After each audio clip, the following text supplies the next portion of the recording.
la situation n'affecte pas l'acheteur, affecte la propriété.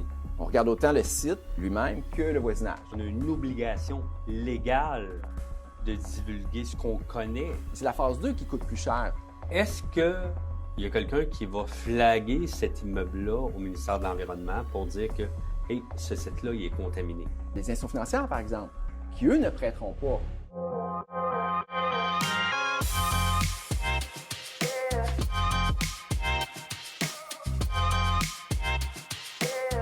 Bonjour tout le monde, bienvenue à cette nouvelle séance de Café Muffin. Il me fait plaisir aujourd'hui de vous accueillir et d'accueillir Donald Dubé. Donald Dubé est un spécialiste dans la région au niveau des évaluations environnementales. Évaluation environnementale, vous allez vous poser la question, vous en avez sûrement déjà entendu parler dans le cadre d'une transaction immobilière. Qu'est-ce que ça veut dire? C'est quoi tout ça? Et dans la prochaine heure, on va tenter de décortiquer, en fin de compte, toutes les étapes et les surprises que ça peut provoquer également. Donc, Donald, bienvenue. Merci beaucoup. Merci d'avoir accueilli, merci d'avoir accepté cette invitation-là. Donc, parle-nous de toi, un gars qui fait des études environnementales. Tu rêvais à ça quand tu étais plus jeune? Non, en fait, mon background, si on veut, j'ai fait toutes mes études en Outaouais. Ici, je viens de Gatineau, je viens de l'Outaouais. Ensuite, à l'université, je suis allé en biologie, étudier en biologie à Sherbrooke. Puis ensuite, je me spécialisais en environnement. Vraiment, j'ai fait la maîtrise en environnement à l'université de Sherbrooke. Donc, ça a tout ouvert un aspect que je connaissais pas nécessairement initialement, qui était toutes les études environnementales et tout ça. Donc, puis c'est ça. Fait que il y a un événement un peu cocasse, c'est qu'à la fin de ma maîtrise, on avait un projet à faire, comme un projet de fin d'études, si on veut. Puis, on pouvait approcher des entreprises. Donc, j'ai approché Bleumétrique Environnement, qui s'appelait historiquement Enviro. Puis c'est drôle parce que ça fait 25 ans l'année passée que je travaille pour eux. Wow. Puis, je me suis souvenu que ça fait 25 ans que je travaille pour eux parce que j'ai répondu à 2 questions assez simples qui étaient « Est-ce que tu joues au hockey? » Je dis « Oui. »« Est-ce que tu es défenseur? » « Oui. » Parce que le président, qui était André à ce moment-là, cherchait des joueurs dans son équipe de hockey. Il cherchait ça, puis comme j'étais juste stagiaire au début, c'était pas vraiment grave. Fait que les 2 premières questions, c'était vraiment ça. Puis après ça, il dit « Oui, on t'engage pour ton stage. » Puis là, ça fait comme 25 ans que je suis là, parce que j'ai répondu oui à ces 2 premières questions-là. Ah oui, c'est bon ça. Mais c'est vraiment ça qui est arrivé. Donc, c'est assez cocasse, effectivement. J'ai jamais entendu parler de ces 2 questions-là comme étant des critères d'embauche. Exact, c'était un peu ça. Puis comme c'était juste un stage au début, il fallait juste voir que le courant passait puis tout ça. Oui. Puis donc, après quelques mois comme stagiaire, mon contrat a été converti là, en avril 2000. Donc, ça fait 25 ans que je suis là à ce moment-là. Wow. Donc, j'ai vraiment passé d'entrevues formelles, là, mais je suis là depuis 25 ans. Donc, bon, nous, on a eu l'occasion de travailler sur plusieurs dossiers ensemble, oui. Dans lequel où est-ce que j'étais impliqué dans les transactions, tu étais impliqué au niveau des évaluations.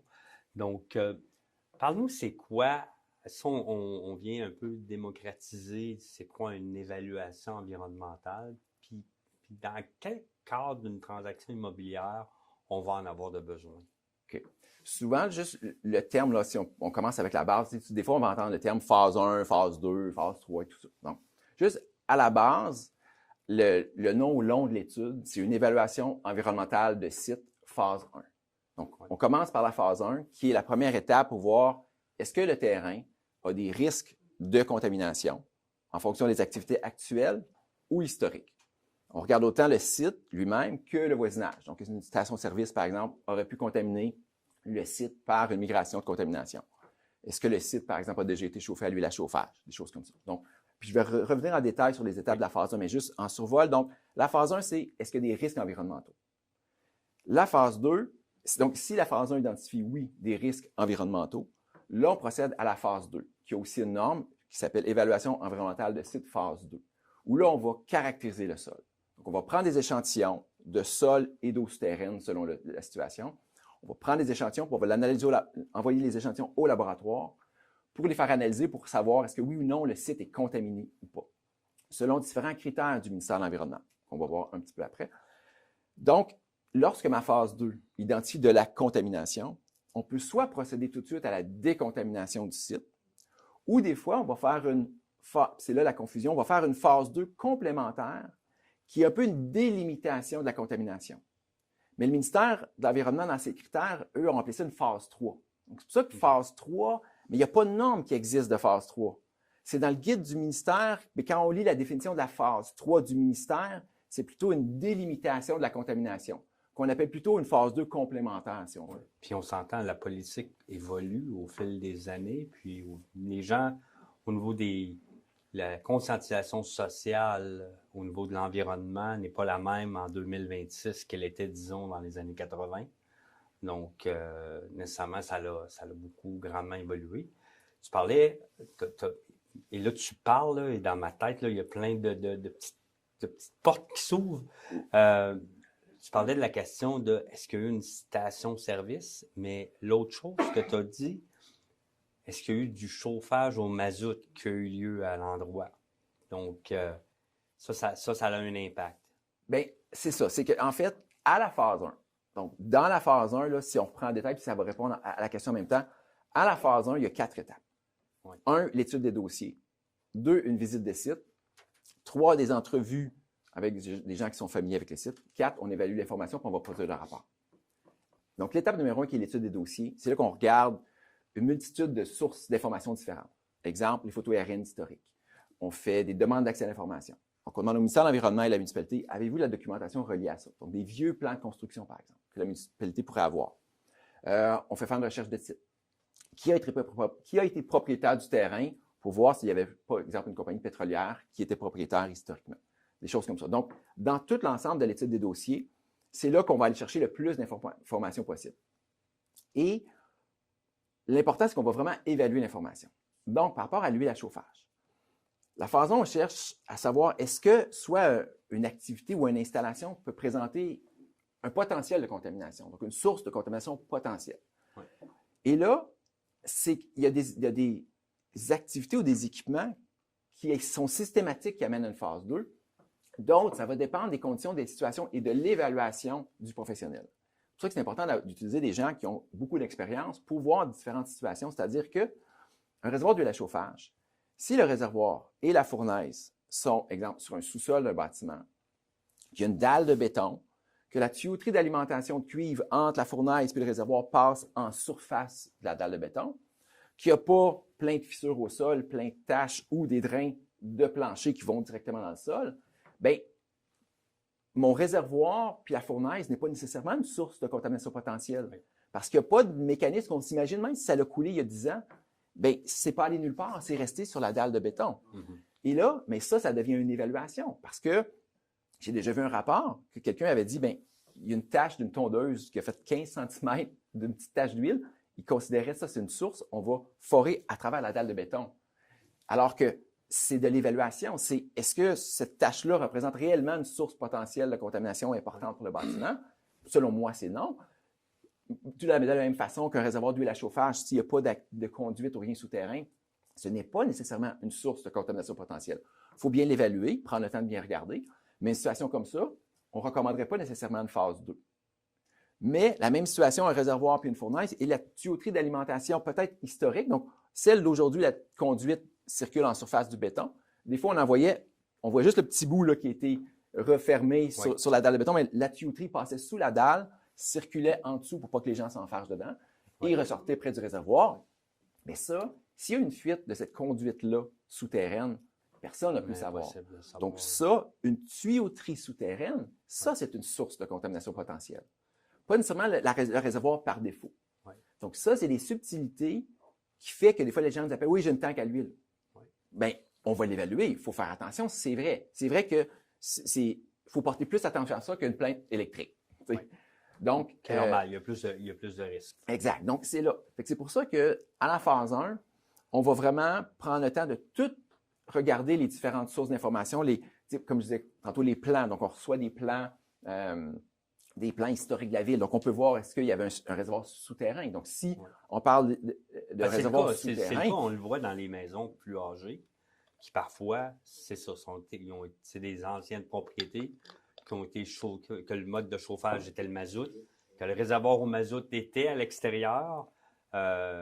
Puis on a plein de cas qu'on connaît là, qui sont des cas invraisemblables là, quand on commence à lire les cas.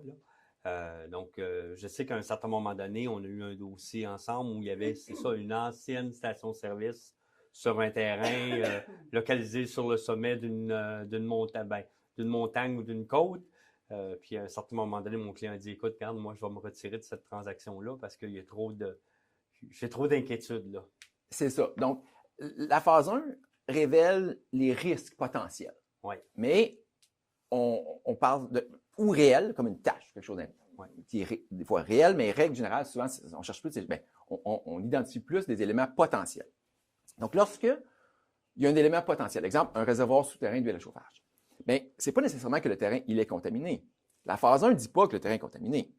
L'étude de phase 1 va dire, bien, il y a une source de contamination potentielle, puis à ce moment-là, on recommande une phase 2, qui est vraiment l'échantillonnage des sols près, exemple, d'un réservoir ou d'une tuyauterie souterraine. Oui. Tu dis on recommande une phase 2.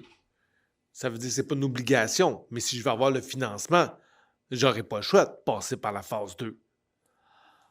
Exact. C'est que nous, on est une firme de consultants d'environnement. Donc, nous, on n'est pas le ministère de l'Environnement, on n'est pas une institution financière ou un organisme paragouvernemental. On est vraiment une firme de consultants privés qui travaille pour un mandat précis de voir est-ce que oui ou non il y a des risques environnementaux.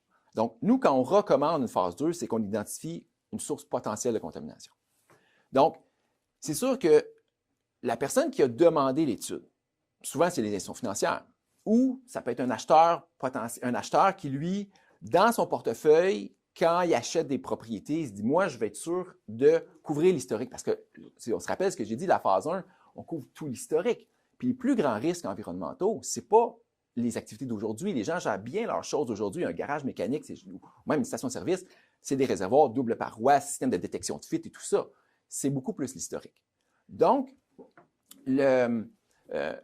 par rapport à ça, donc, ce n'est pas une obligation de notre côté, mais nous, c'est sûr que quand on émet un rapport à notre client, qui lui la remet son institution financière, l'institution financière, ultimement, ce qu'elle veut savoir, c'est si je prête 1 million à quelqu'un, est-ce que le terrain, si je reprends en garantie ou quoi que ce soit, est-ce que le terrain que je vais reprendre vaut 1 million ou s'il y a 250 000 $ de décontamination à faire, bien, le terrain, en fait, en réalité, il en vaut 750 000. Donc, c'est pour ça que les institutions financières, puis ça, il y a eu un changement réglementaire en mars 2003. Là. C'est pour ça que depuis ça, il y a beaucoup plus de choses. Puis, je détaillerai un petit peu si on veut après. Mais donc, il y a eu beaucoup plus d'exigences de la part des institutions financières de dire, bien, avant de faire mon financement, je vais être sûr de la valeur sur laquelle je vais porter ma garantie. Donc, ça, c'est dans la majorité des cas que ce n'est pas une obligation comme telle, mais il y a certaines situations très précises que, oui, il peut y avoir une obligation légale de décontaminer. Mais c'est assez rare et c'est vraiment le ministère de l'Environnement a émis une liste de 106 grands types d'activités, donc une station-service, des usines, ateliers d'usinage, garage de mécanique de véhicules lourds. Eux, il y a des obligations légales quand ils vont cesser de façon définitive l'activité, de faire des études dans les 12 mois suivant l'association, puis l'envoyer au ministère. Et ça, c'est des cas très précis de certaines activités très précises, industrielles plus lourdes.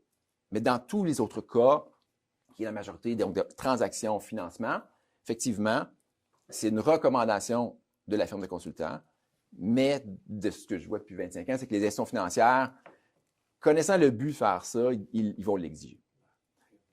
Puis, ben, c'est toute la question de la prise de garantie. Là. Exact. Si moi, je suis prêteur ou si tu viens me voir comme prêteur privé et tu me demandes veux-tu m'allonger 1 million, je vais te prêter 1 million, mais je veux m'assurer que j'ai une garantie qui est solide et que ma garantie est bel et bien 1 million et pas 200 000. Parce qu'un site contaminé, on sait très bien que quand on commence à faire de l'excavation sur un site, sortir ce qu'on retire du sol, puis après ça, on doit le traiter. On ne peut pas juste l'envoyer dans l'air, ces choses-là. Là. Donc, tu sais, ça doit être traité. Donc, il y a un coût quand même élevé. Ouais.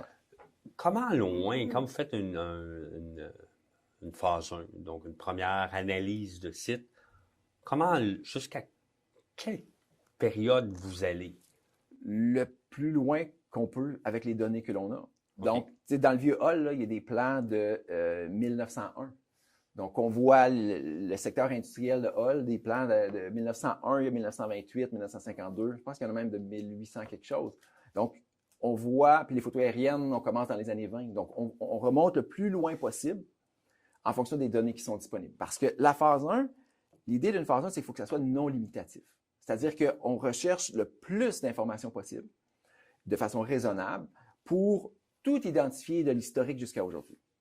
Est-ce que oui ou non, il y a des sources de contamination potentielle? Parce que seulement le temps, on pourrait dire, c'est une station-service il y a très, très longtemps, mais juste le temps fait qu'on ne peut pas complètement dire qu'il n'y a pas un risque quand même de contamination. Parce que chaque site, c'est selon, il faut penser que la contamination n'est pas en surface, règle générale, c'est souterrain. Oui. Donc, selon le type de sol, la profondeur de l'eau souterraine, est-ce que le sol en surface est asphalté ou pas, le niveau de l'eau souterraine, le type de sol, donc est-ce que le roc est proche ou pas. Il y a plein de facteurs qui fait qu'il peut avoir une certaine dégradation, dilution, phénomène naturel d'atténuation avec le temps, mais c'est trop spécifique à un site qu'on ne peut pas juste dire, ben c'est très vieux, on n'a pas besoin dans la phase 2. Donc vraiment, il faut aller prendre les échantillons, puis c'est pour ça que même si une phase 1 identifie des risques, c'est vraiment la phase 2 où là, on va prendre les échantillons aux bons endroits, puis aussi pour les bons paramètres. Pour ça, des fois, les gens nous disent, ben exemple, je sais qu'il y avait déjà eu un réservoir ou une ancienne station-service, laisse faire la phase 1, va en phase 2 tout de suite. Mais on peut faire une caractérisation ciblée, si on veut, en fonction de ce que l'on connaît aujourd'hui, ce que l'on voit aujourd'hui. Les réservoirs sont là, les îlots des ponts sont là. C'est ce qu'on voit aujourd'hui ou dans la connaissance des gens depuis 10, 15 ans, 20 ans. Mais si, historiquement, il y a d'autres secteurs où il y avait eu d'autres réservoirs ou un ancien garage avec des vérins hydrauliques, bien, si je cible juste une partie de la propriété parce qu'on me dit, oui, il y a une station-service, les réservoirs, je suis sûr qu'il est en avant, bien, c'est une caractérisation ciblée. Ça ne couvre pas tout l'ensemble. Donc, ça, c'est un peu la nuance de pourquoi que même si on sait qu'on va aller en phase 2, bien, on doit faire la phase 1 pour identifier toutes les sources de contamination potentielle. Comme ça, si j'en ai 5 à la phase 1, ma phase 2 va couvrir les 5 et non pas juste ceux qu'on connaît à peu près habituellement, récemment. OK. Puis la question enfantine que je poserais, c'est que c'est pas avec le temps. Avec le temps, ça ne s'évapore pas. Là. Un site contaminé demeure un site contaminé. Là. Oui, exact. Les teneurs peuvent un peu diminuer, mais faut voir. C'est pour ça qu'il faut vraiment prendre des échantillons puis avoir le portrait. Donc, la phase 2, c'est l'échantillonnage. En date d'aujourd'hui, voici l'état du site, donc par analyse chimique. Donc, je vais revenir après à ta question. Fait que vraiment, juste un peu la mécanique de la phase 2. Donc, on prend des échantillons qu'on envoie au laboratoire. Puis aussi, l'importance de la phase 1, c'est qu'il faut déterminer quel contaminant on recherche. Si on recherche des métaux ou de l'essence ou du diesel, c'est complètement différent. Donc, c'est comme, on envoie ça au laboratoire, lui, il va analyser. C'est comme si j'ai un sac d'oranges, puis je le mets dans la machine, je dis, bien, j'ai combien de pommes? La machine va dire 0 pommes. Aucune contamination, aucune pomme. Mais j'ai mis un sac d'oranges dedans. Donc, c'est si différent que ça. Fait qu'il faut vraiment cibler quels paramètres je recherche. Est-ce que je recherche une contamination potentielle à l'essence, ou au diesel, ou l'huile à chauffage, ou aux métaux, ou au BPC, ou à des solvants, parce que c'est un ancien nettoyeur à sec? C'est tous des éléments qu'en phase 2, je dois savoir selon l'historique d'un site pour bien cibler la phase 2 et déterminer si oui ou non il y a certains contaminants sur un site. Parfait. Dominique, et après madame, vas-y. Quand tu parles de phase 1, probablement tu ne te prononceras peut-être pas sur les coûts, mais les délais. Tu sais, parce que quand on dit, je me rends une promesse d'achat sur un 12 logis, on va avoir une phase 1 à faire. OK, on parle de quoi? 30 jours, 60 jours, 80 jours? T'as-tu une charte pour sécuriser? La phase 1, là, souvent, c'est à peu près 3 à 4 semaines. OK? 3 à 4 semaines parce qu'il y a différentes étapes qu'on contrôle nous-mêmes. Donc, faire la visite de site, faire certaines demandes d'accès à l'information, mais on fait les demandes rapidement, mais le temps de recevoir la documentation puis en avoir suffisamment, ça prend à peu près 3 à 4 semaines, je dirais. Certains dossiers, c'est plus long. Exemple, si c'est un ancien garage ou station-service, bien, le ministère de l'Environnement peut avoir un gros dossier et le ministère de l'Environnement peut prendre plus de temps. Théoriquement, la loi, c'est 30 jours selon la loi d'accès à l'information, mais question de charge de travail, ça arrive qu'on a on a les dossiers plus tard. Donc, évidemment, si on fait un site, une phase 1 d'un garage ou de station-service, bien, la documentation du ministère de l'Environnement est très, très importante. Si on fait un multilogement construit sur le plateau, que c'était agricole avant, bien, on n'attendra peut-être pas la réponse de la municipalité. En fait, le ministère de l'Environnement, on l'a assez rapidement quand ils n'ont pas de dossier. Mais mettons la municipalité, bien, si toutes mes autres bases de données puis sources d'informations, qui sont une quinzaine d'autres sources d'informations, me donnent rien de sources de contamination potentielle, on va produire un rapport quand même en disant, bien, il y a un addenda qui va être produit quand on va recevoir la réponse de la Ville. Donc, c'est pour ça que, disons, un 3 à 4 semaines, c'est à peu près... Dans le meilleur des mondes, oui, dans exact. un contexte où est-ce qu'on est dans un marché Exact. équilibré, puis il n'y a pas de Exact. folie, puis il n'y a À peu pas près de ça. nouveaux... Ça veut dire que, tu sais, OK, j'ai mon résultat, mettons, en 3 semaines et demie. OK, on a la red flag qui est élevée. Ça va te prendre une phase 2. La phase 2, ça va être, OK, on se rajoute un autre 2 mois, là. Bien, un mois et demi, oui, certainement, effectivement. Mais aussi, c'est que nous, dès qu'on identifie qu'une source de contamination potentielle sur un site, bien, on avertit les clients dès le début. On envoie un bilan préliminaire courriel, voici dans quoi vous embarquez. Donc là, les gens sont conscients, OK, bien, oui, il y a des éléments, on n'a pas tout, mais voici au moins qu'on va recommander une phase 2 pour telle raison. Fait que là, des fois, ça accélère le processus. Soit qu'il y a une renégociation en termes de délai acheteur-vendeur et ça permet de enclencher le processus un peu plus rapidement. Mais oui, une phase 2, encore là, ça dépend si on va le faire par une rétrocaveuse, qui est une machinerie qu'on peut creuser, qui est plus disponible. N'importe quel entrepreneur on peut utiliser une rétrocaveuse de n'importe quel entrepreneur, ou on va faire venir une compagnie de forage qui est un forage spécialisé, où là, on va prendre un échantillon de sol très ciblé. Puis si on a à échantillonner l'eau souterraine, par exemple, il faut faire venir un foreur parce que oui, il faut mettre le puits d'observation dans un forage, pas dans une tranchée. Fait que techniquement, ce que ça veut dire d'avoir, je rentre une promesse d'achat sur un multilogement ou mettons un garage ou quelque chose qu'on se doute qu'on va avoir des phases 1, phase 2, bien de se mettre un 120 jours, 180 jours, 200 jours, même le temps de relever toutes nos transactions, toutes nos conditions, parce que la banque, il ne relève pas les conditions dans ce niveau-là. On n'est pas comme dans le résidentiel. Dans ta promesse d'achat, ce que tu vas faire, c'est que tu vas avoir ta condition d'inspection financement. Puis dans ton annexe O, qui est en fin de compte là où tu vas faire ton évaluation environnementale, tu vas également te donner ton 60 jours. Parce que ton 60 jours de financement, ton 60 jours de test environnemental, c'est des délais qui vont se poursuivre en même temps. Donc, je suis capable de monter mon dossier de financement, obtenir mon autorisation hypothécaire, sujet à une autorisation environnementale 1-2, qui va être en fin de compte positive. Puis à ce moment-là, tout va se blender ensemble. Là. Ça se fait. Là. On vient de faire un dossier justement ensemble, là, une plaza commerciale à Gatineau, dans lequel où est-ce qu'on a tout rentré à l'intérieur de 60, en fin de compte, moins que 60 jours. Là. Mais puis Donald a été appelé plus sur le tard. Là. OK. Mais dans ma tête, OK, on parle de 60 jours. Mettons qu'on arrive là, puis que dans notre 20-30 premiers jours, on a, ça va nous prendre une phase 2. On parle d'un autre 2 mois. On est rendu à 3 mois, là. Là, je vais être obligé de renégocier on négocie Mais les il faut toujours comprendre que la situation n'affecte pas l'acheteur, affecte la propriété. Donc, dans le sens où quand il y a un problème environnemental sur une transaction immobilière, il faut être en mesure de communiquer avec les parties, donc avec l'acheteur et avec le vendeur, à l'effet comme quoi que le vice qui affecte la transaction n'est pas un vice que l'acheteur a amené à la table. C'est un vice qui affecte l'immeuble et le terrain. Donc, à ce moment-là, que le vendeur vienne faire des pressions auprès de l'acheteur ou auprès de l'équipe environnementale, ça affecte l'immeuble comme tel. Donc, je ne viendrai pas que ce soit l'équipe de Donald qui soit là ou que ce soit un autre professionnel d'une autre firme. La grille d'évaluation du ministère de l'Environnement reste la grille du ministère de l'Environnement, à moins qu'on prenne la propriété puis qu'on la déménage en Ontario, chose qui n'est pas possible. Donc, à ce moment-là, on va rester sur la grille, puis à ce moment-là, on va se retrouver avec une grille de nos parts. Fait qu'on va se ramasser avec on va prolonger nos délais parce que le problème est relié avec la propriété. Si l'acheteur se retire, bien, le nouvel acheteur va avoir la même circonstance.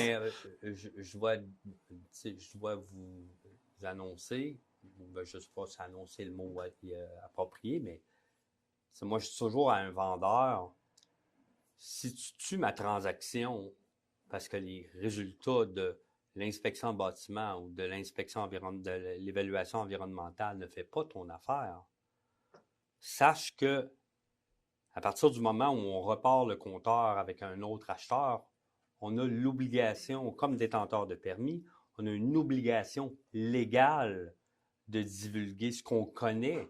On ne peut pas faire de l'aveuglement volontaire. Donc, ça veut dire que tout rapport d'inspection, toute étude environnementale que vous avez dans vos mains qui décrit une situation, à partir du moment où vous le savez, vous devez divulguer et le vendeur a également l'obligation de divulguer. Le vendeur ne peut pas dire « Écoute, je ne le savais pas ». Donc, à partir du moment où je sais que mon site est contaminé, mon site est contaminé. Là. Ça appartient au site, ce n'est pas une donnée qui appartient à l'acheteur. Donc, moi, je dirais toujours aux gens, si vous avez un site qui est contaminé, bien, prenez les devants justement pour vous assurer de faire clean sheet, de faire table rase et de régler vos choses. Parce que aussi, souvent, ce qu'on voit en termes dans les délais, bien, ce qu'on voit. Évidemment, moi, j'ai l'information que nos clients nous donnent. Donc, mes expériences, c'est ce que je me fais dire. Donc, je ne vois peut-être pas toute la situation, mais souvent, c'est que la phase 1, c'est souvent l'acheteur qui fait faire la phase 1 parce qu'il en a besoin pour son financement ou pour sa diligence raisonnable. Mais quand il a besoin d'une phase 2, bien, il y a beaucoup de fois où là, il y a une négociation où les gens s'entendent en disant, l'acheteur dit, bien, moi, je veux bien vous acheter, mais voici, il y a des risques environnementaux pour telle raison. Donc, démontrez-moi qu'il n'y a pas de contamination, parce qu'en phase 1, c'est juste des risques. En phase 2, c'est l'échantillonnage. Mais c'est la phase 2 qui coûte plus cher. Donc, des fois, il y a une négociation entre qui va payer la phase 2. Et si la phase 2 révèle aucune contamination, bien, à ce moment-là, il n'y a aucun problème, autant pour le financement de la transaction. Donc, des fois, il y a une négociation de ce qui se fait, bien, probablement financièrement, qui va payer les études, et aussi en termes de délai. À ce moment-là, quand la phase 1 n'est pas satisfaisant, qu'on appelle le rapport, n'est pas, il y a une recommandation de phase 2. Là. Ça, je ne sais pas si ça peut répondre. Donc, ça amène une autre approche totalement différente. Donc, on fait la promesse d'achat conditionnelle à une évaluation environnementale qui est payée par l'acheteur. Donc, à partir du moment où le rapport n'est pas satisfaisant, bien nécessairement, le coût pour faire une phase 2 est d'environ... Le coût d'une phase 1 est environ combien? Une phase 1, là, c'est 2... Non, une phase 1, un multilogement, là, c'est 2500. Commercial, 3000 jusqu'à 5000. C'est un garage, quelque chose comme ça. Mais si on veut, comme idée, là, 2500 multilogement. OK. 3000 commercial et plus. OK. Pour un phase 1. Phase 1. Okay. Phase 2, on parle de 5 à 25 000. Okay. Selon... Oui, parce que c'est que ça dépend ce qu'on recherche. Comme je disais un peu tout à l'heure, l'ampleur. Si il y a un endroit où on veut aller faire la phase 2, il y a une source de contamination potentielle, puis on peut y aller à la rétrocaveuse qui coûte très pas cher. Puis si le client connaît quelqu'un qui opère une rétrocaveuse, c'est eux qui défraient les services. Là, nous, on est les services professionnels, on n'a pas la machinerie comme telle nous-mêmes. C'est pas toi qui arrives avec ton belchon puis t'appelles. Non, exact. On a un technicien qui est là, qui va nous-mêmes prendre les échantillons et dire où creuser. Mais non, c'est pas nous. Ben, c'est pour ça que ça dépend de ce qu'on recherche. Donc, si la contamination, c'est un ancien réservoir, exemple, hors sol. Donc, oui, on va seulement creuser plutôt en surface, parce que la contamination la plus importante, c'est là qu'elle va se retrouver. Donc, c'est pour ça que c'est moins cher si on va à un endroit seulement et qu'on peut le faire à la rétrocaveuse. Donc, quelques échantillons. Exact. Et ça dépend de l'ampleur des travaux. Donc, quand on parle d'une ancienne station-service, où là, comme je disais tout à l'heure, bien, les sources, c'est les anciens réservoirs, les anciens îlots des pompes, l'ancienne tuyauterie souterraine entre les deux. Dans le garage, s'il y avait des anciens vérins hydrauliques ou une fosse de réparation, s'il y avait un réservoir d'huile usée souterrain et d'huile à chauffage souterrain, qui était souvent le cas, bien, on voit que tout ça nécessite plusieurs forages à tous ces endroits-là. Et là, il faut aller plus profond, parler de la profondeur, parce que si on cherche une contamination d'un réservoir de station-service, donc un réservoir d'essence ou diesel, il était très profond. Donc, si je prends un échantillon seulement en surface, je n'atteindrai pas la contamination qui serait sous et plus en profondeur. Donc, selon ce qu'on a identifié en phase 1, selon le risque que l'on cherche, la phase 2, on va aller plus ou moins profond selon où on présume que la contamination serait. Moi, j'aurais une question puis une sous-question. supposons que j'ai un terrain puis je veux construire un multi, on va dire un 16, un 20, peu importe.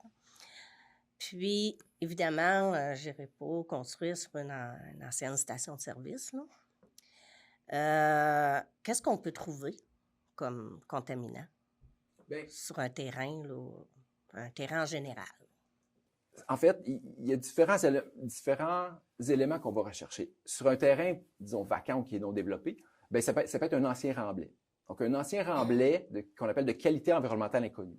Donc, s'il y avait une ancienne maison dans les années 80, ça a été démoli, avec quoi ils ont rempli l'ancienne excavation?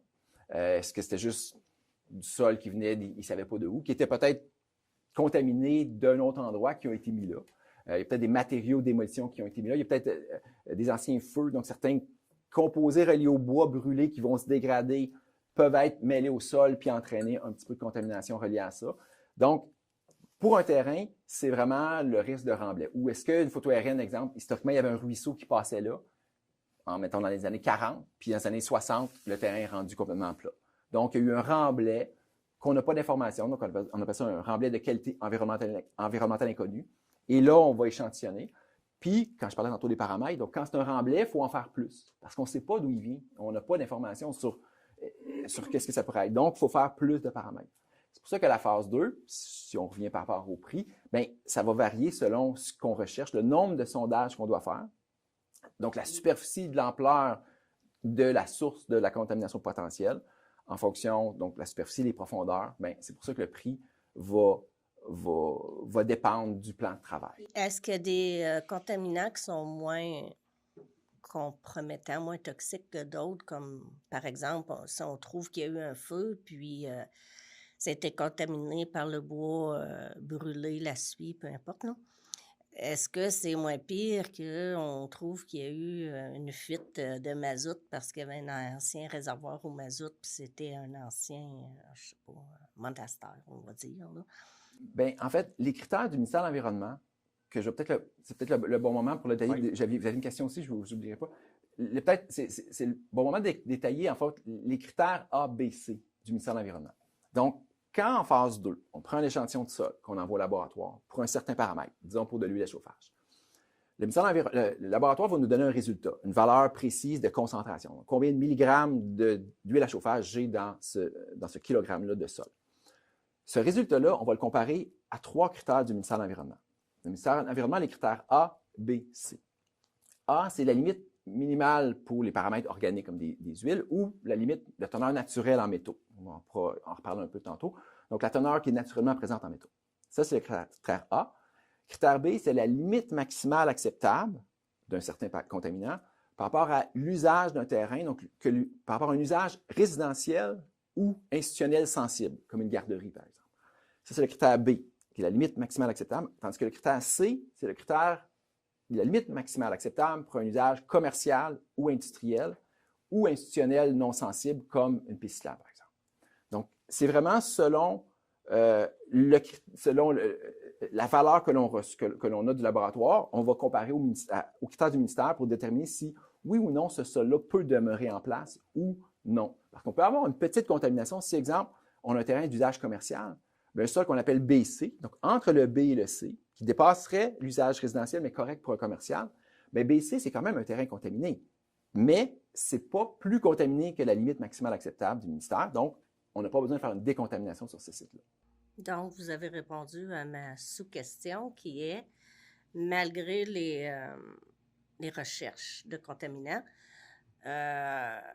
est-ce que c'est possible qu'ils disent oui, tu peux construire parce que c'est acceptable, il n'y a pas de réel danger ou c'est vraiment fonction des l'usage exact, selon l'usage d'un qu'on terrain. veut en faire du Exact, l'usage projeté, parce que si le terrain est d'usage commercial en ce moment, c'est sûr qu'il faut faire attention, bien, vous et vos clients, quand vous prenez un rapport, exemple de phase 2, qui dit, bien, aucune décontamination n'est nécessaire pour un usage commercial, bien, c'est peut-être qu'il y a un sol BC. Donc, si quelqu'un veut faire du commercial, il n'y a aucun problème pour faire du commercial. S'il veut faire du résidentiel ou du multilogement ou mixte plutôt, donc commercial puis résidentiel au deuxième, l'usage le plus sensible doit s'appliquer. Donc, à ce moment-là, le sol BC qui serait acceptable pour du commercial ne serait pas pour un usage mixte qui aurait du résidentiel. Et les contaminants, outre pour la valeur du terrain qui donne une garantie à la banque, si on veut, en quoi c'est dangereux si je construis un 16 logis sur une place qui, on s'entend que je ne vais pas construire sur une ancienne carrière ou le garage qui vient de fermer la semaine passée, là. Mais sur un terrain un peu contaminé, est-ce que c'est dangereux pour la santé? Est-ce que c'est dangereux pour... pourquoi? Les critères, justement, ABC, c'est des critères génériques que le ministère de l'Environnement a mis en place, qui sont basés sur une revue littérature et une revue de plusieurs juridictions à travers le monde pour dire c'est quoi la limite qu'on est prêt à accepter pour un certain usage, pour la santé, pour l'environnement, pour le rejet, la faune aquatique et ces choses-là. Donc, le critère B, c'est comme ça qu'il a été établi parce que il pourrait y avoir une façon de faire qu'on procède par analyse de risque, qu'on appelle, où là, on voudrait s'investir sur, OK, je vais vraiment analyser le risque précis de telle molécule à tel endroit, à telle profondeur, mais c'est tellement des études coûteuses et spécifiques à un certain site que dans la pratique, ça ne serait pas applicable. C'est pour ça que le ministère de l'Environnement, en mettant ces critères-là, c'est voici ce que l'on juge qui peut présenter un risque à la santé, ces choses-là. Donc, c'est pour ça que les critères sont là. Donc, je ne sais pas si ça répond un peu à votre question. Oui, mais c'est intéressant de voir, je viens de capter quelque chose, moi, c'est que c'est le minimum acceptable. Donc, ça veut dire que si j'ai un site qui est, au niveau de la contamination, est acceptable en commercial, mais par la suite, je veux réhabiliter le site pour en faire du commercial au rez-de-chaussée et du locatif résidentiel à l'étage, mais à ce moment-là, je vais devoir décontaminer. Oui, exact. Parce que s'il y a du sol BC, ça ne respecte pas les usages. OK. Exact. Parfait. Moi, j'identifie des endroits là, dans la ville. Là. Oui, c'est ça. Fait que c'est pour ça que quand, mettons, un client nous demande de faire une décontamination, Ouais. ben, on a un objectif de décontamination. Si l'objectif, c'est de le rendre conforme à un usage commercial, ben, on enlève tout ce qui est le C+. Mais le BC peut rester en place si l'usage est commercial. Si l'usage veut être résidentiel, bien, on doit aller au critère B. Donc, tout ce qui est B+, BC ou C+, on doit l'enlever. Tandis que maintenant, il y a à peu près 20 ans, je restais à Luxville, à Breckenridge. C'était un nouveau développement et c'était prescrit dans les plans, les règles, que les champs d'épuration étaient en avant des maisons, puis les puits en arrière, distance de tant de pieds obligatoire. Puis ça fait que dans un autre 30, 40 ans, quand d'autres, ou même 50, quand d'autres personnes vont vouloir construire autre chose, faire des recherches justement de contamination, bien, il va y avoir un modèle plus uniforme que, bon, les champs d'épuration étaient à l'avant, puis les puits. Mais il y aurait peut-être une question de percolation des sols là, à ce moment-là. C'est ça, tu sais, c'est... Si tu veux t'assurer d'avoir ton champ d'épuration plus bas que ta prise d'eau, là, idéalement. Ouais. Je pense qu'il y a une limite de pied entre le puits et le champ d'épuration. On a beaucoup parlé des contaminants qui sont visibles, hein, c'est-à-dire les huiles, tout ça. Mais il y a des contaminants qui sont pas vraiment visibles. Vous avez parlé des gravats, là, comment on appelle, les graviers qu'on utilise pour les remblais, c'est ça, qu'on utilise. Et souvent, il y a des sites qui ont des radons, un truc comme ça, c'est-à-dire des gaz qui peuvent nocifs pour la santé. Donc, une maison qui a été faite avec ce type de matériel-là, ben, comment on peut le savoir? Comment, le client, s'il habite là-dedans et puis constate, parce qu'il y a des fissures ou quoi, est-ce qu'il peut nous poursuivre? Moi, je ne sais pas. Parce que le plus souvent, quand on fait l'inspection, on ne pense pas à ces choses-là. Ouais. Ben, en toute franchise, la problématique du radon, moi, je ne suis pas très familier avec ça. C'est parce que c'est beaucoup... c'est une question aussi de bâtiment puis de ventilation. Donc qui est un peu c'est comme ça que la solution de ma compréhension, comme je vous dis, je suis pas beaucoup familier avec ça, mais c'est beaucoup relié à d'installer des systèmes de ventilation en lien avec ça. Donc, c'est plus la partie du bâtiment. On n'est pas très familier avec ça. Quand vous parliez tout à l'heure, par exemple, le remblai, les contaminants non visibles, comme les métaux. Par exemple, c'est vrai, on parle d'huile à chauffage parce que c'est ce qui est souvent c'est frappant, mais effectivement, la contamination aux métaux, on ne le verra pas. Donc, vraiment, on peut avoir un sol contaminé, très fortement contaminé en métaux, puis on ne le verra pas. C'est vraiment l'analyse du laboratoire qui va nous établir. On voyait ça souvent, hein, tu me rappelles, puis il y a comme un souvenir qui me revient quand j'étais un peu plus jeune, où est-ce qu'on se promenait on voyait des gens qui construisaient, puis là, il y avait des panneaux là, qui indiquaient là, remplissage demandé. Remplissage propre demandé. Remplissage propre demandé, mais propre, ça dépend c'était quoi propre, là. Puis, il y a des gens qui ont eu du remplissage. Je prends l'exemple d'une personne à Kentley là, qui a fait les manchettes à un certain moment donné. Lui avait eu du remplissage avec des matériaux de construction, du styromousse, tout ça, donc toutes sortes de choses qui finalement se retrouvent avec un site contaminé par la suite, là. Exact. Mais c'est pour ça que depuis quelques années, il y a un règlement sur la traçabilité des sols.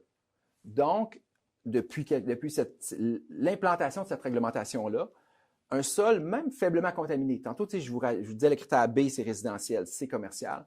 Donc, critère A, qui est la limite de détection de laboratoire, même un sol AB, qui est donc faiblement contaminé, parce que ça serait acceptable pour un usage résidentiel, même pour une garderie, là. Mais si ce sol-là, qui est faiblement contaminé, on l'excave, on doit l'excaver dans le cadre d'un projet et le disposer hors site, mais ce sol-là est assujetti à la réglementation sur la traçabilité des sols. Donc, on doit savoir exactement où il s'en va. Parce qu'on ne veut pas justement qu'il y ait des sols comme ça qui étaient soit faiblement ou même fortement contaminés, qui ont été envoyés un peu n'importe où puis qui ont contaminé d'autres sites. Donc, maintenant, depuis quelques années, lorsqu'il y a des travaux même d'excavation, tout camion qui va prendre un sol contaminé doit être suivi par le système qu'on appelle Trace Québec. Donc, nous, on envoie un technicien sur place qui rentre dans le système, OK, telle heure, tel jour, on est telle date, tel type de sol, parce que quand on fait une décontamination, des fois, il y a différents niveaux de contamination, et selon le niveau de contamination et le type de contaminant vont aller dans des centres de traitement différents. Parce que des fois, certains centres sont plus familiers et plus meilleurs pour traiter, par exemple, les produits pétroliers, d'autres les métaux. Donc, selon le type de contaminant, va être envoyé à différents endroits. Donc, chaque camion doit être rentré dans un système d'application sur nos téléphones disant, OK, le camion 122 de telle compagnie part à telle heure et il s'en va à tel site. Donc, et ensuite, le site récepteur, lui, quand il reçoit le camion, le camionneur, monsieur Claude, oui, vous êtes arrivé, telle compagnie, tel numéro de camion, il rentre dans le système. Pour vraiment s'assurer que le sol est tracé du point de terrain d'origine de la contamination jusqu'au centre de traitement. Et qui ne se perd pas entre-temps. Exact. Il ne perd pas son chargement. Là. Non, c'est ça. Ou il n'y a pas un petit détour, puis il arrive avec quelque chose de neuf et plus léger. Parce que là, on a un dossier dans la région qui nous concerne tous, parce qu'on est tous des citoyens québécois, puis on paye tous des taxes et des impôts au gouvernement du Québec. On a un site qui s'appelle le site de l'hôpital sur Cité des Jeunes, qui est un site qui est lourdement contaminé. Donc ça veut dire qu'il va y avoir des véhicules qui vont aller sur le site, prendre le sol qui va être extrait. Parce que là, on s'entend, là, ça va être un A, sinon pas un A+, ce site-là. Là. On construit un hôpital. Là, donc, ça a été déterminé là, que le site est contaminé. Donc, ils vont prendre le matériel pour aller envoyer ça sur un autre site pour le traiter, pour le réhabiliter. Ou on peut réhabiliter le sol directement sur place. Bien, en décontamination, il y a plusieurs façons de faire. Donc, oui, une des façons de faire qui peut être un traitement qu'on appelle in situ, donc sur place comme tel. Donc, si un endroit qui a une contamination, par exemple, en profondeur, puis il y a des bâtiments après, on peut faire, c'est qu'on va faire des forages, comme je disais tout à l'heure, comme un forage de phase 2. Donc, on fait avec une foreuse, on va creuser un échantillon de sol, puis on va mettre un tube. Et, dans le fond, ce tube-là, au début, il est plein, puis ensuite, il y a des crépines, il y a des ouvertures au niveau soit de l'eau souterraine ou des sols. Et on peut injecter soit des nutriments, des bactéries spécialisées pour décontaminer pour aller manger la contamination, si on veut, ou des produits chimiques qui vont réagir, qui vont faire une dégradation du contaminant. Donc, donc c'est plein de tubes qu'on insère dans le sol et on injecte soit les bactéries ou les composés chimiques pour aller faire une dégradation. Des fois, on va repomper l'eau souterraine, parce que souvent, c'est relié à l'eau souterraine. Donc, il y a un mélange avec l'eau souterraine, on va pomper l'eau souterraine et on va la traiter aussi. Donc, ça peut se faire du in situ. Mais c'est souvent beaucoup plus cher. C'est pour ça que c'est rare en Outaouais qu'on va faire ça. Parce que on a souvent d'espace sur nos terrains. La contamination est relativement pas très profonde. Donc, c'est souvent plus... Bon, en fait, comme à chaque dossier, quand on fait face à une phase 2 qui montre une contamination et qu'on veut faire un plan de décontamination, on regarde toutes les approches. Oui. Mais souvent, cette approche-là est beaucoup plus chère parce que c'est selon les conditions. En Outaouais, il y a beaucoup d'argile. Donc, quand c'est très argileux, si on injecte des bactéries, ils ne bougent pas rapidement là, comparativement quand c'est un sable où là, ça peut se déplacer. Donc, c'est pour ça que c'est rare que c'est la bonne technique et la bonne technologie pour les projets de décontamination en Outaouais. Et ça pourrait se faire selon... Bien, je ne connais pas la situation précise de ce site-là, mais dans certains cas, oui, ça pourrait se faire, mais c'est que c'est long. C'est souvent beaucoup plus long. Donc, c'est pour ça que c'est plus cher et plus long. Donc, souvent, la stratégie plus économique, c'est de prendre le sol et de l'envoyer. Par exemple, tantôt, je parlais de sol AB, c'est si on doit l'envoyer ailleurs. Il y a des endroits qu'on pourrait réutiliser un sol AB. Donc, le sol AB d'un endroit, aller le mettre sur un autre sol qui est aussi AB. Donc, on n'augmente pas, tant qu'on n'augmente pas la contamination du terrain récepteur. Mais c'est juste qu'il faut avoir toute la documentation d'un terrain récepteur prêt à recevoir des sols, puis c'est pas juste de l'enfouissement illégal, qu'il y aurait un projet ou quoi que ce soit, puis on pourrait remettre un sol AB. Donc, un projet comme ça, s'il y a des sols AB qui ne peuvent pas réutiliser sur place, parce que si la réutilisation se fait sur place, il n'y a aucun problème. Parce qu'on peut prendre le sol et le réutiliser sur le même site. C'est pas de l'excavation hors site. C'est pas du transport hors du site du lieu d'origine. OK. Mais c'est ça, par rapport à ces éléments-là, c'est que oui, il y a la contamination, puis il y a tout aussi l'aspect géotechnique, qui est une autre branche d'expertise que nous, on n'a pas, mais que des fois, les gens appellent ça des tests de sol. C'est des études géotechniques. C'est voir, est-ce que je peux construire un bâtiment? Quelle profondeur? Quelle hauteur je peux avoir sur mon bâtiment? Donc, la capacité portante. Des fois, c'est par rapport à la stabilité des pentes, les zones humides, les mouvements de masse. C'est tout un autre type d'études qui est des études géotechniques. Exact. Donc, dans des gros projets comme ça, les deux sont faits en même temps. Il y a l'étude environnementale, mais l'étude géotechnique, parce que des fois, c'est peut-être pas que c'est parce que c'est contaminé qu'il faut le décontaminer, mais c'est parce que si d'un point de vue géotechnique, pour faire un souterrain de je ne sais pas combien d'étages, bien, j'ai beaucoup de sol à gérer, puis justement, si c'est un sol faiblement contaminé, il n'y a aucun problème que ça reste comme c'est là. Mais si on doit le sortir, parce que dans notre projet, on a plein de sols excédentaires, bien là, oui, ça devient un sol faiblement contaminé AB, qu'on doit envoyer soit dans un site prêt à recevoir ou dans un centre de traitement. Et là, l'offre et la demande, c'est quand même très, très cher, même pour un sol AB.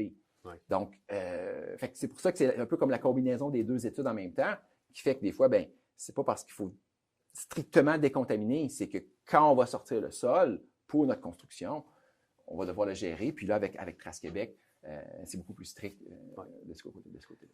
On a parlé phase 1, phase 2, phase 3. On a parlé des conditions du ministère. Donc, les conditions, est-ce que ça a changé récemment ou c'est assez statique, les conditions du ministère de l'Environnement par rapport aux tests environnementaux? Bien, il y a eu vraiment un gros changement qui était en mars 2003.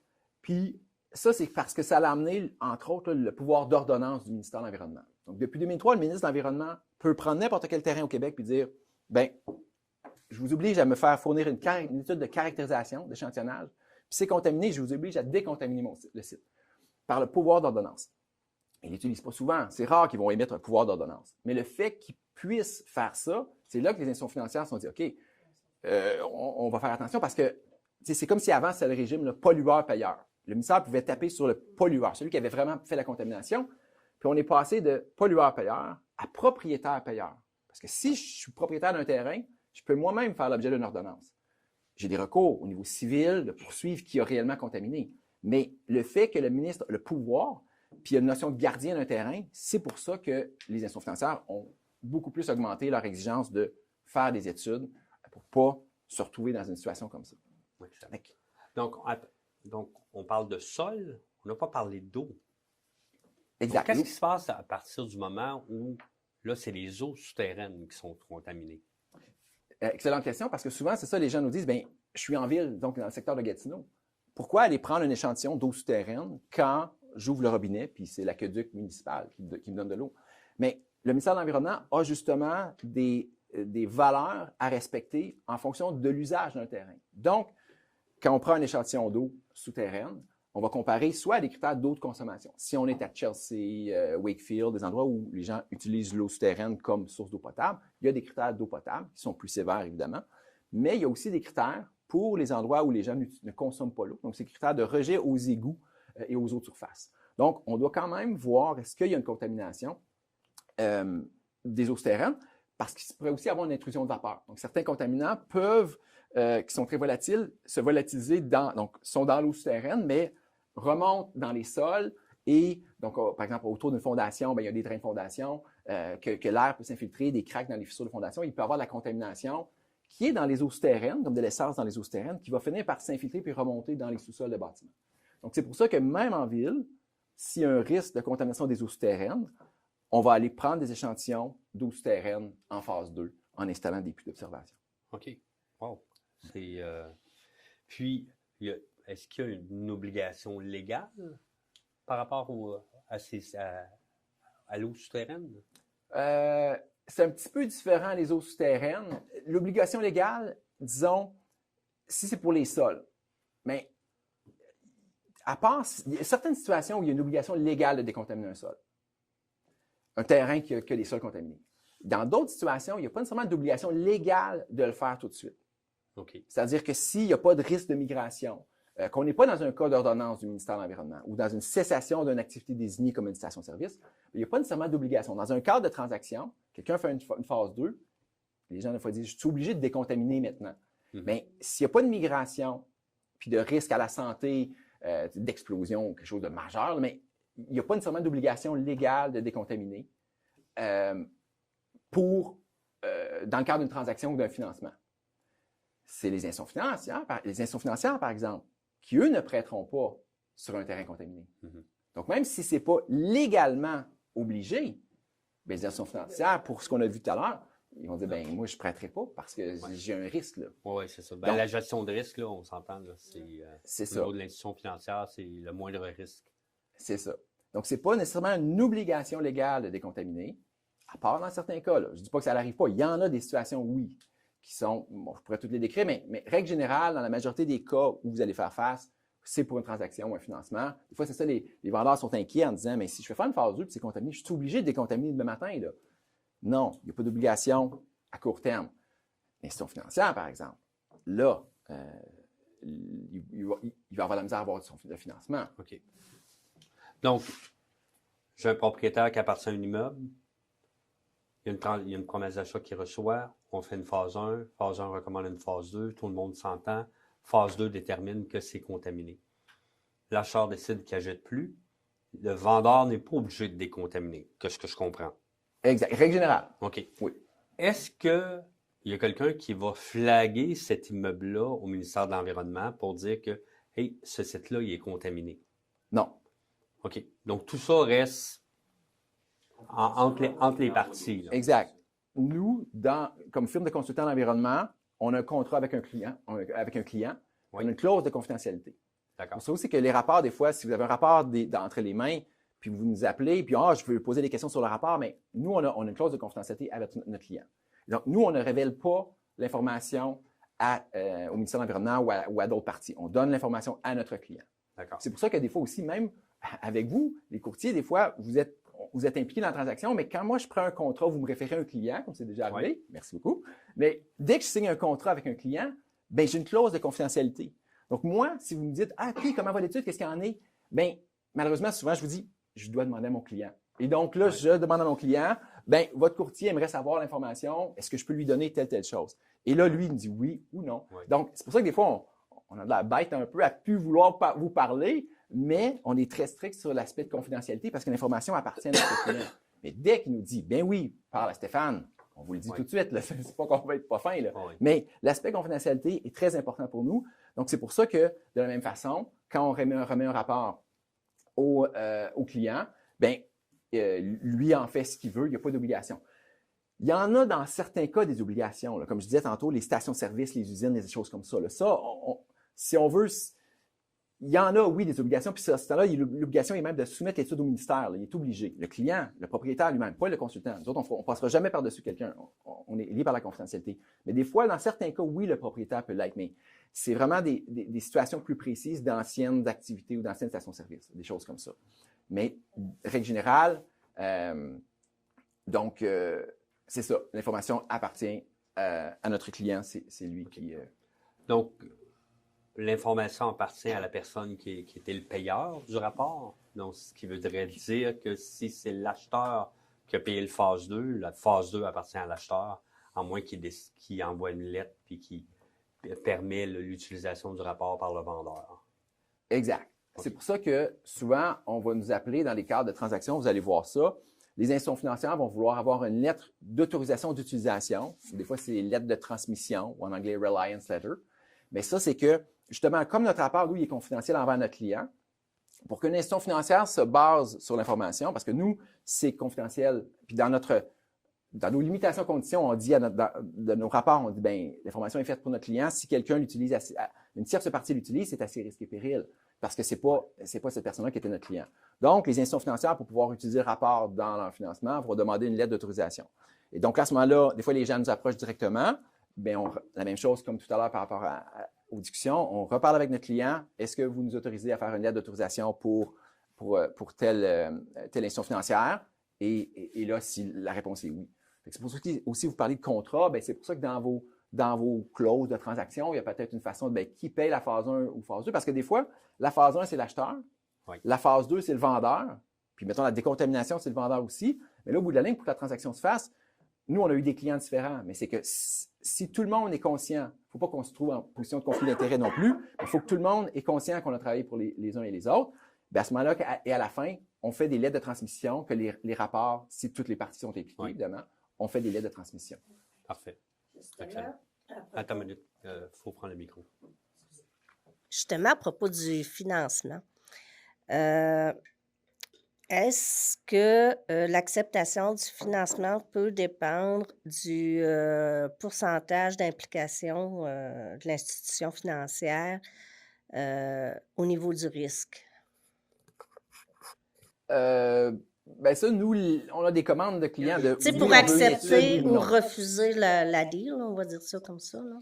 Bien, encore là, c'est vraiment aux institutions financières qui prennent leurs décisions, mais de ce que nos clients nous rapportent, c'est que si la phase 2 montre de la contamination, donc si le terrain est contaminé, ils ne financeront pas un terrain comme ça.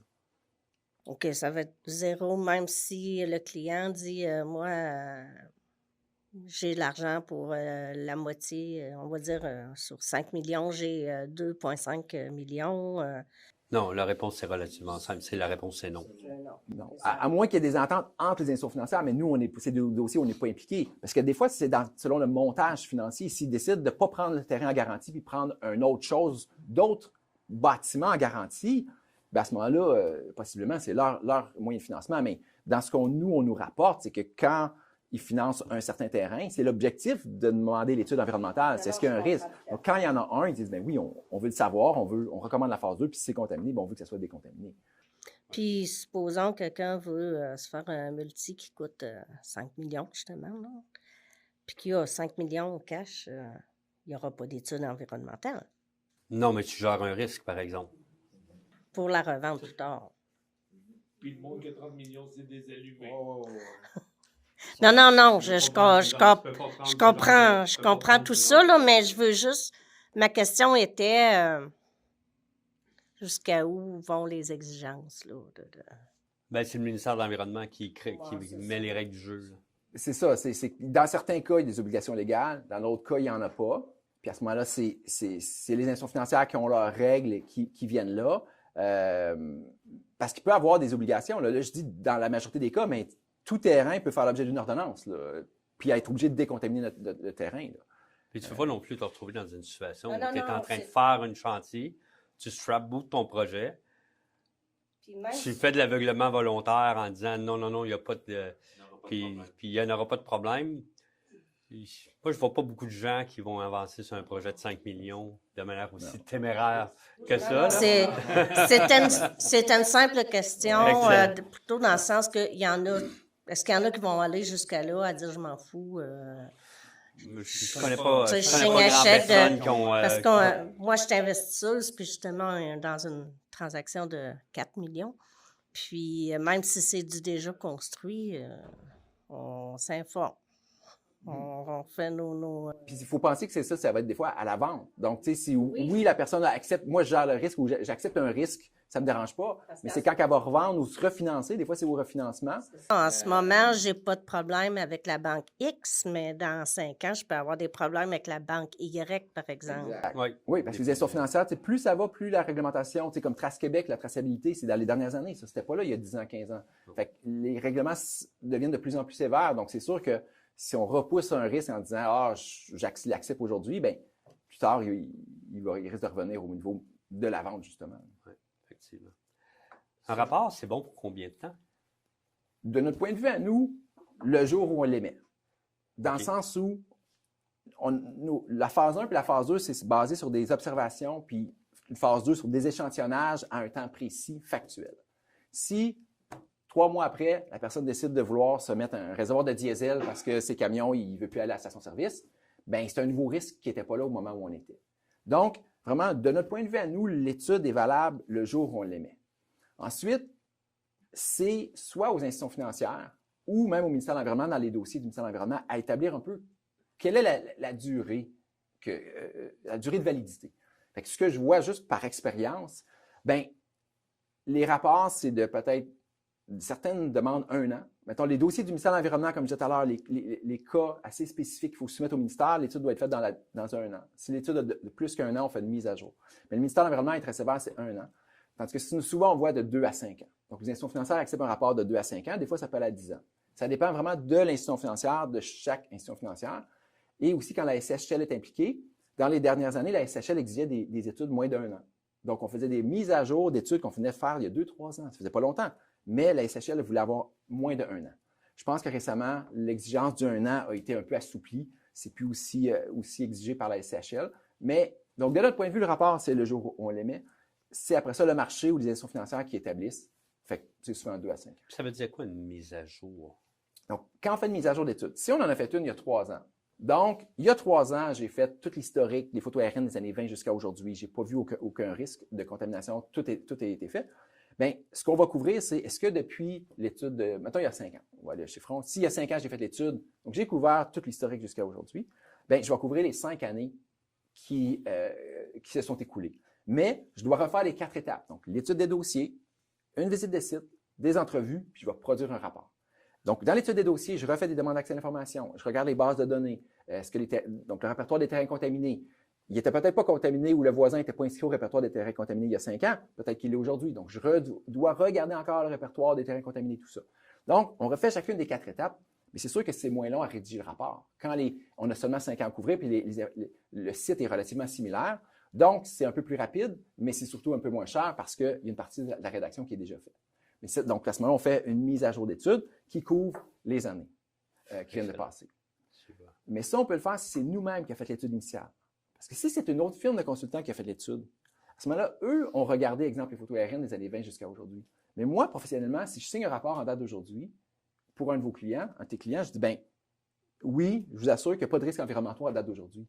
Mais si l'autre firme regardait juste une photo aux 20 ans, photo aérienne aux 20 ans, au lieu d'aux 10 ans, comme c'est les règles de l'art, bien à ce moment-là, eux ont mal fait leur travail. Moi, je peux pas me porter garant aujourd'hui. Donc, quand il y a un rapport d'une autre firme, bien, j'appelle pas ça une mise à jour d'études. Parce qu'il n'y a pas une norme qui dit c'est quoi une mise à jour. C'est pour ça que même une phase 1 de notre propre site qu'on couvre juste 5 ans, on n'appelle pas ça une mise à jour. On appelle ça une phase 1. Parce qu'il n'y a pas de norme de mise à jour. Mais il y a une norme de phase 1 qui dit, bien, tenez compte des anciennes études. Fait que c'est un peu ça la nuance. Puis on peut le faire quand c'est nos propres dossiers. Puis si c'est un dossier d'un autre, bien, c'est juste qu'on regarde nous-mêmes l'historique, mais si ça a déjà été fait par un autre, il y a probablement il y a peu de chances que ce soit complètement trompé, il y a peu de chances qu'on va trouver quelque chose. Donc, souvent, ça reste qu'on revient à la même chose en disant, bien, non, il n'y a pas de source de contamination potentielle depuis les 5 dernières années, ni sur notre analyse des éléments historiques. Excellent. Super. Est-ce que lorsqu'on parle de traces, c'est-à-dire dans vos rapports, vous mettez des traces de, est-ce que l'institution financière va être appelée à émettre un financement? Traces? Oui, traces de tel contaminant,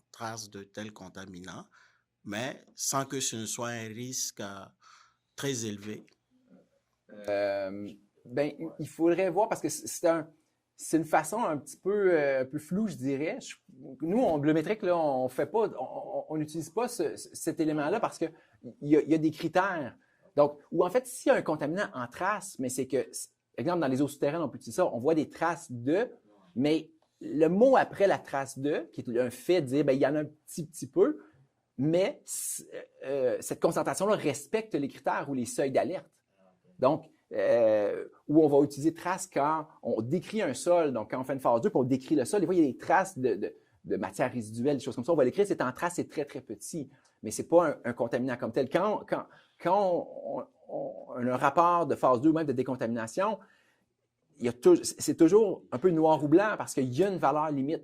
Donc, c'est on respecte ou on ne respecte pas. Fait que c'est pour ça que je voulais juste relire là, ou demander aux gens qui précisent. Ouais. Oui, parce qu'on essaie justement de. Parce que c'est ça notre travail, c'est que quand c'est une zone grise, ben c'est à clairement expliquer, bon, ben, tu sais, il y a des critères du ministère, là, donc c'est ce que ça le respecte, oui ou non. Donc, c'est de cette façon-là. Super. Merci de votre participation. Donald, merci beaucoup de ta plaisir. générosité, de ton partage. Merci à vous tous. N'oubliez pas de vous abonner à notre chaîne, de partager si vous avez aimé le contenu aujourd'hui. Et à la prochaine. Merci à vous tous. Merci bien.